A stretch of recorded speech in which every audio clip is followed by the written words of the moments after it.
Hello students, मैं लाया हूँ आप लोगों के लिए क्लास 12th फिज़िक्स का ऑप्टिक्स चैप्टर। मुझे उम्मीद है कि आप लोगों को हमारा यह वीडियो पसंद आ रहा होगा। मेरे वीडियो को जारी रखने के लिए और पसंद करने के लिए लाइक कीजिए, शेयर कीजिए और अगर सब्सक्राइब नहीं किए हैं तो सब्सक्राइब करके बेल आइकन दबाना ना भूलें। नोटिफिकेशन जारी रखने के लिए बेल आइकन दबाकर उसको कंफर्म कर लें। हम डिस्कस कर रहे हैं ऑप्टिक्स सेक्शन का इंट्रोडक्शन सेक्शन, और इसके पहले मैंने कुछ वीडियोस बना रखी है। मैं आप लोगों से अनुरोध करूंगा कि मेरे आगे के वीडियोस को देखने के लिए पहले पिछली वीडियोस को ज़रूर देखें और उसके बाद ही इस नए वीडियो पर आएँ। आज का जो हमारा टॉपिक है वो है स्फेरिकल मिरर।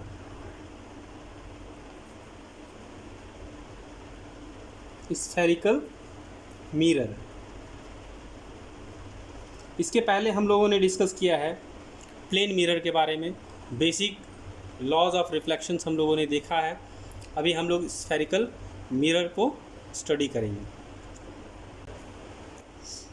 स्फेरिकल मिरर में इसका definition, a mirror which is a part of a spherical glass and one of its two faces is silvered are known as spherical mirror. हम स्फेरिकल मिरर किसको बोलेंगे? Spherical mirror किसी एक खोखले गोले का हिस्सा होता है, स्फेयर का हिस्सा होता है, जिसका एक सरफेस जो है वो कलर्ड होता है। कलर्ड इट मीन्स कि उसको सिल्वर किया जाता है और कहीं कहीं पर रेड ऑक्साइड भी इस्तेमाल किया जाता है, उसको पॉलिश करके बैक साइड में, जिससे कि उसका रिफ्लेक्शन और इंक्रीज कर जाता है। स्फेरिकल मिरर दो तरह के होते हैं, कनकेव मिरर और कॉन्वेक्स मिरर। अभी हम लोग कनकेव मिरर और कॉन्वेक्स मिरर के बारे में डिस्कस करते हैं। कनकेव मिरर और कॉन्वेक्स मिरर हम लोग एक ही स्फेयर से हम लोग प्राप्त कर सकते हैं। अगर हम एक स्फेयर बनाएं,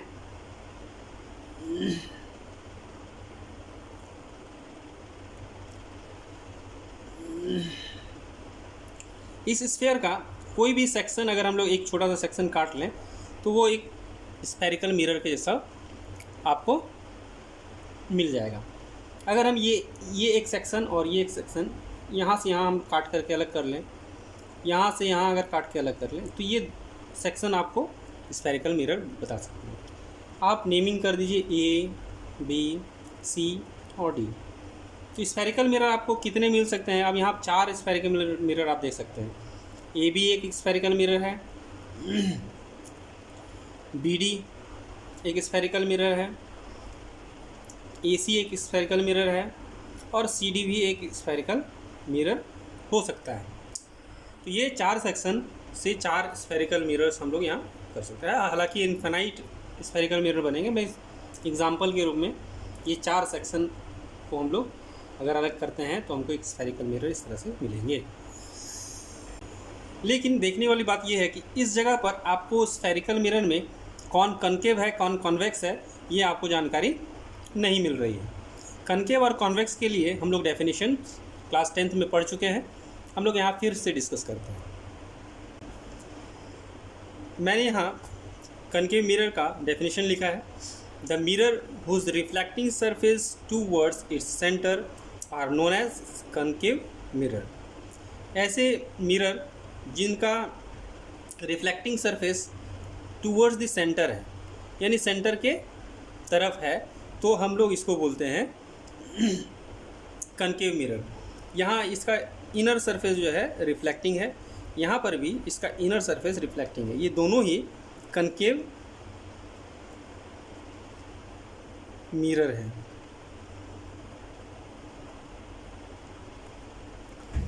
सिर्फ हमें ध्यान में ये रखना है कि जो रिफ्लेक्टिंग सरफेस है वो सेंटर के तरफ होगा, तो ये हमें कनकेव मिरर मिलेगा। कनकेव, केव मतलब होता है गुफा, यानी धंसा हुआ हिस्सा। इससे हम लोग अंदाज़ा लगा सकते हैं। और बहुत सारे इक्विपमेंट्स आपके आसपास में हैं जिनसे आप कनकेव और कॉन्वेक्स को पहचान सकते हैं। कनकेव पहचानने के लिए चम्मच का, स्पून का जो अंदर का हिस्सा होता है जिससे हम लोग किसी चीज़ को उठाते हैं खाने के लिए, वो अंदर का हिस्सा आपका कनकेव होता है। ओके, और उसका आउटर सरफेस जो होता है वो आपका कन्वेक्स होता है। तो यहाँ पर हम लोग कनकेव मिरर देख पा रहे हैं।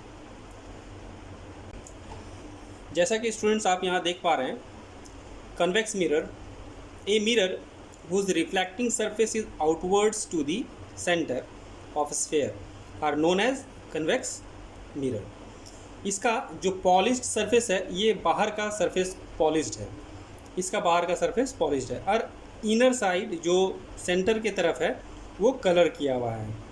तो इस तरह से जो मिरर होंगे उसको हम लोग बोलेंगे कॉन्वेक्स मिरर। चम्मच में आउटवर्ड साइड जो होता है उभरा हुआ हिस्सा, वो कन्वेक्स होता है। क्लियर है इन बातों से? कनकेव और कन्वेक्स में हम लोग डिफरेंस निकाल सकते हैं। स्टूडेंट्स, यहाँ एक बहुत इंटरेस्टिंग और रोचक बात मैं आपको बताने जा रहा हूँ। देखिए, स्फेरिकल मिरर जो भी होते हैं वो लॉ जो है रिफ्लेक्शन का लॉ वो फॉलो करते हैं, दोनों ही लॉ फॉलो करते हैं। Spherical mirror obey the law of reflection because every small section of a spherical mirror act as a plane mirror. आप कंसीडर कर सकते हैं कि एक स्फेरिकल पार्ट है ये, और आप इसको कनकेव कॉन्वेक्स कुछ भी बोल सकते हैं। मैं दोनों का एग्जांपल यहाँ ले रहा हूँ, इसलिए इसका कोई सरफेस को मैं कलर नहीं कर रहा। आप देख पा रहे हैं कि ये इतने बड़े सेक्शन में हम स्फेरिकल मिरर का डिस्कशन अगर हम लोग करते हैं, दो रेज़ को अगर हम लोग ऑब्ज़र्व करते हैं, तो दो रेज़ को ऑब्ज़र्व करने के समय में स्फेरिकल मिरर दो डिफरेंट प्लेसेस पे जब एक्ट करता है तो वो कन्वर्जिंग या डाइवर्जिंग होता है। मैं आपको बता दूं कि ये जो मिरर है आपका concave mirror, it is also known as converging mirror, क्योंकि इसमें जितने भी लाइट रेज इसके प्रिंसिपल एक्सिस के पैरेलल आते हैं वो सारे के सारे लाइट रेज प्रिंसिपल एक्सिस पर किसी एक फोकल प्लेन पर आकर के फोकस करता है, यानी उसी जगह पर फॉल करता है। ये प्रिंसिपल फोकस वो इस मिरर के प्लेन पर कहीं भी हो सकता है। आप कंसीडर कर सकते हैं कि ये स्फेरिकल मिरर का जो चौड़ाई है वो ज़्यादा है, तो यहाँ पर ये प्रिंसिपल एक्सिस आपका एक रेक्टेंगुलर सेक्शन के रूप में फंक्शन कर सकता है। तो यहाँ भी फॉल होगा, यहाँ भी फॉल होगा, यहाँ भी फॉल होगा, किसी भी एक पॉइंट पर वो फॉल हो सकता है। तो समझने की बात ये है कि फोकल प्लेन जो होगा उसी फोकल प्लेन पर से ही हो करके रिफ्लेक्टिंग लाइट रेज जो है वो क्रॉस करते हैं, और इसीलिए इसको बोलते हैं हम लोग कन्वर्जिंग मिरर। अभी हम लोग यहाँ डिस्कस कर रहे हैं, तो इस जगह पर ये हमारा कन्वेक्स मिरर है,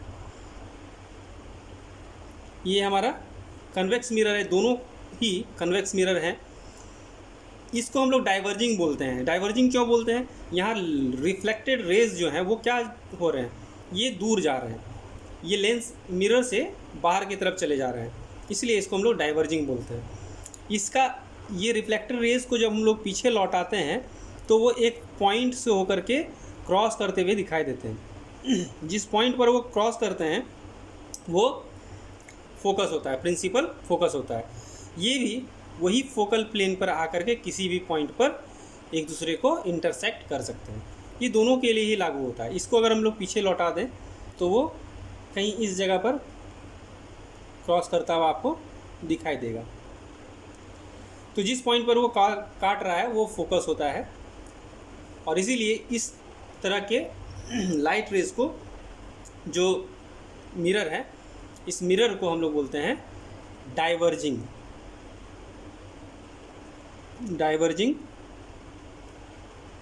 मिरर।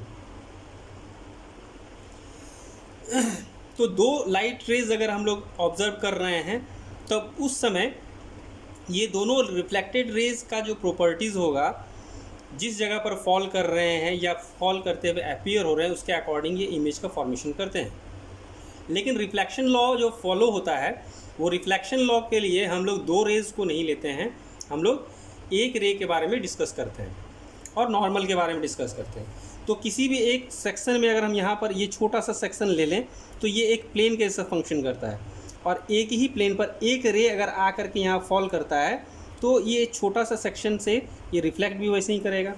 तो इस पॉइंट पर इसका ये प्लेन होगा, ये नॉर्मल है, समझ पा रहे हैं? ये नॉर्मल है, नॉर्मल के साथ में ये इंसिडेंट और ये reflected. Incident ray, reflected ray और normal lies in a same plane, ये हमारा एक नियम है।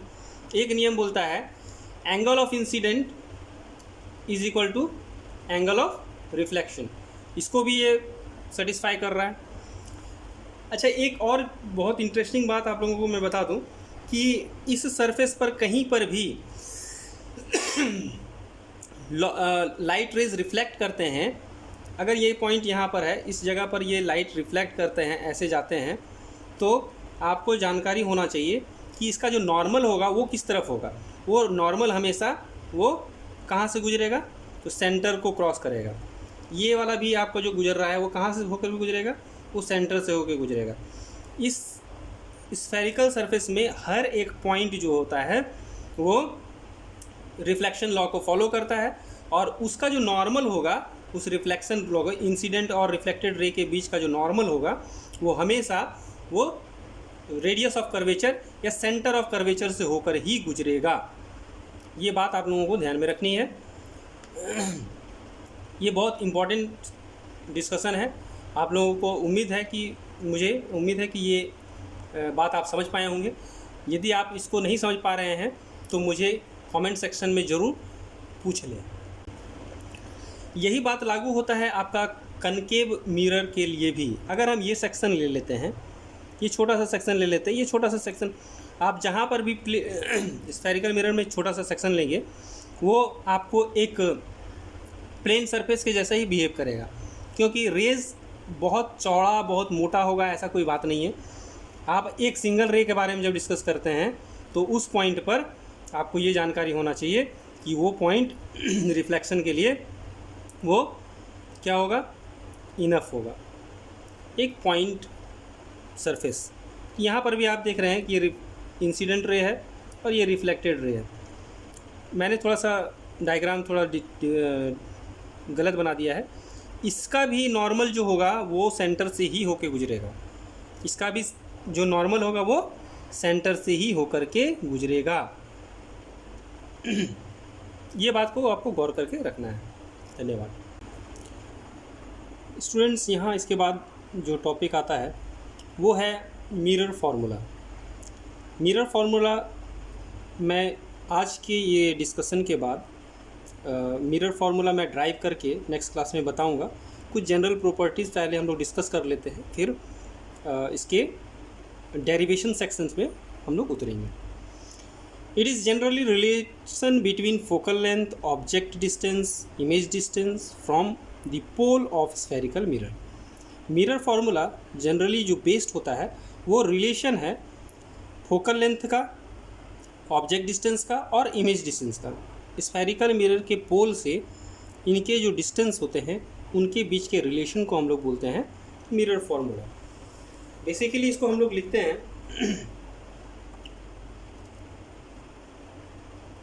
1/f यानी 1 by focal length is equal to 1 by image distance plus 1 by object distance. It is clear. आप इस फार्मूला को, मिरर्स फार्मूला है, इसको याद रखें हमेशा, क्योंकि ये न्यूमेरिकल्स में आपको इस्तेमाल होने वाले हैं, इसलिए भूले नहीं। बहुत गहराई से इस पर न्यूमेरिकल्स पर डिस्कस हम लोग करेंगे। इसी से जुड़ा हुआ एक और फार्मूला है जो न्यूटन ने दिया था ये बेसिकली डिपेंड करता है सिर्फ कनकेव मिरर के लिए। Newton's formula for a concave mirror.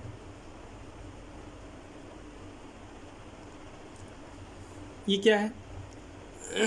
Basically आप फोकल लेंथ को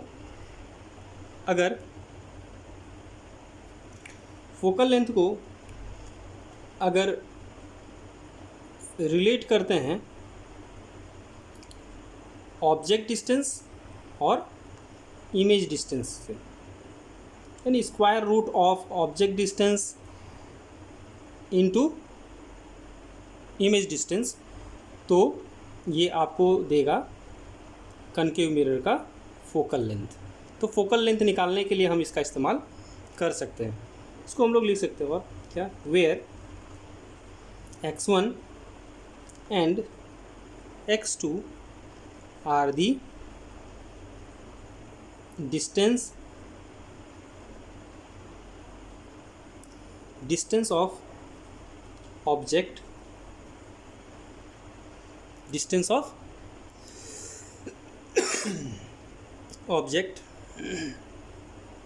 and image from the focus।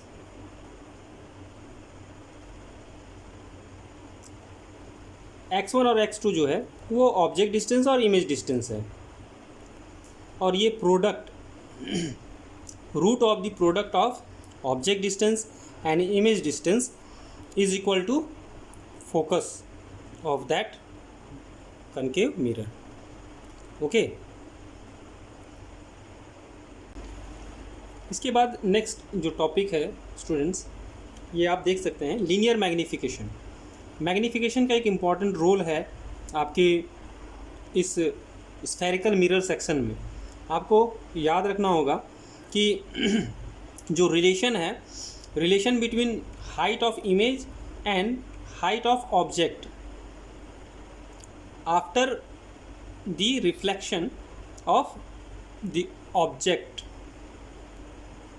रे। ओके, ऑब्जेक्ट से निकलने वाले जो रेज हैं वो मिरर से रिफ्लेक्ट होने के बाद जो इमेज का फॉर्मेशन करते हैं वो, और ऑब्जेक्ट का डिस्टेंस से यानी ऑब्जेक्ट के साइज़ के अकॉर्डिंग हम लोग इसको रिलेट कर सकते हैं। m equal to I by O equal to minus V by you.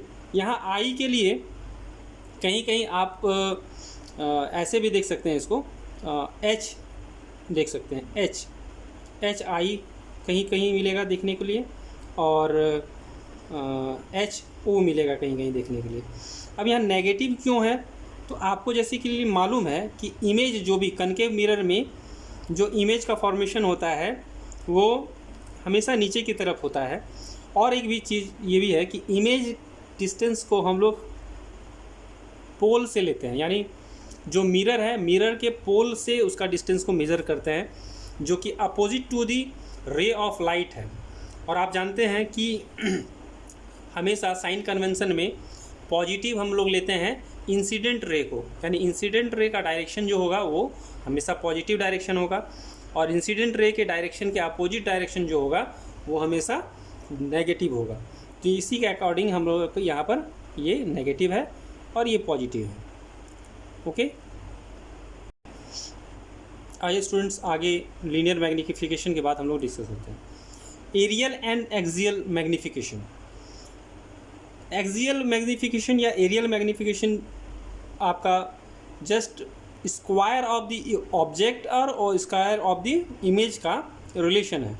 M square यानी मैग्नीफिकेशन का स्क्वायर आपको एरिया ऑफ इमेज का स्क्वायर और एरिया ऑफ ऑब्जेक्ट के स्क्वायर का रेशियो है।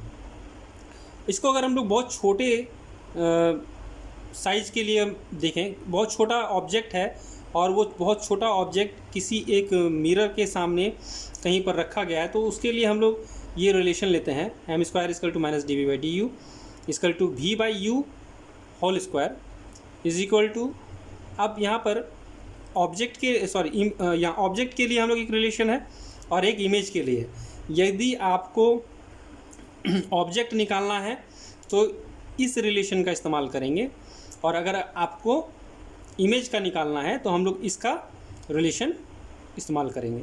कहने का मतलब ये है कि रिलेशन अगर आपको इसमें v दिया हुआ है तो v और f दिया हुआ है तो इससे आपको u निकल जाएगा, और अगर आपको यहाँ पर f और u दिया हुआ है तो इससे आपका v निकल जाएगा। इस तरह से हम लोग वैल्यू फाइंड करने के लिए इन फार्मूलाज का इस्तेमाल करते हैं। मैं इसका डेरिवेशंस भी आपको सेपरेट वीडियो में दूंगा। अब यहाँ हम लोग डिस्कस कर रहे हैं साइन कन्वेंशन के बारे में। ये डायग्राम मैंने बनाया है कनकेव मिरर के लिए। आप लोग कन्वेक्स के लिए भी आप डिस्कस कर सकते हैं। कन्वेक्स में सिर्फ 2 कंडीशन होते हैं, इसीलिए उसमें साइन कन्वेंशन को हम लोग बहुत ज़्यादा स्टडी नहीं करते हैं, लेकिन सभी के लिए साइन कन्वेंशन एक ही लॉ को फॉलो करता है। आप उसको समझ लें कि जितने भी डिस्टेंसेस मेज़र होंगे वो पोल से मेज़र होंगे, यानी जो मिरर है उस मिरर के पोल से ही सारे डिस्टेंसेस को हम लोग मेज़र करते हैं। और वो डिस्टेंस जो इंसिडेंट रे के डायरेक्शन में होगा,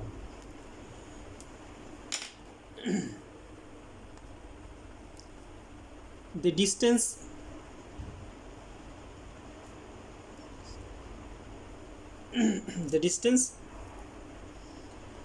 which is measured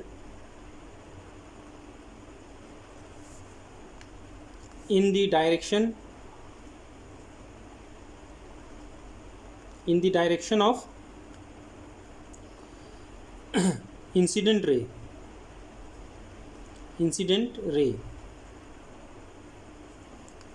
are positive।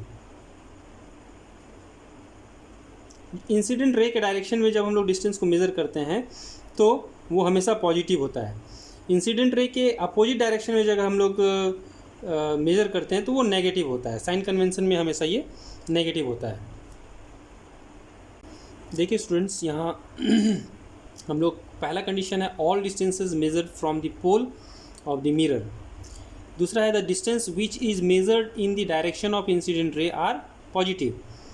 Incident ray के डायरेक्शन में जब डिस्टेंस मेज़र होता है तो हम उसको पॉजिटिव लेते हैं। इंसिडेंट रे के अपोजिट डायरेक्शन पे अगर कोई डिस्टेंस ले रहे हैं तो वो आपको नेगेटिव होता है। और बाकी सभी का सभी जब मेज़र करते हैं P से तो ये इस डायरेक्शन में अगर मेज़र कर रहे हैं तो ये सब आपका नेगेटिव वैल्यूज़ होगा। ये आपको कंसीडर करके चलना है। यहाँ एक पॉइंट याद रखना बहुत ज़रूरी है कि जब किसी कनकेव मिरर में पोल और फोकस के बीच में किसी ऑब्जेक्ट को रखा जाता है तो इससे बनने वाला जो इमेज होगा वो हमेशा वर्चुअल होगा, इरेक्ट होगा और मैग्नीफाइड इमेज फॉर्म करेगा। बड़ा इमेज का जो साइज होगा वो काफ़ी बड़ा होता है और वर्चुअल होगा यानी काल्पनिक होगा। इरेक्ट मतलब आपका सीधा तस्वीर बनेगा और मैग्नीफाइड होगा। ठीक है। एक कनकेव मिरर के बाद हम लोग कन्वेक्स मिरर का एक कंडीशन देखते हैं।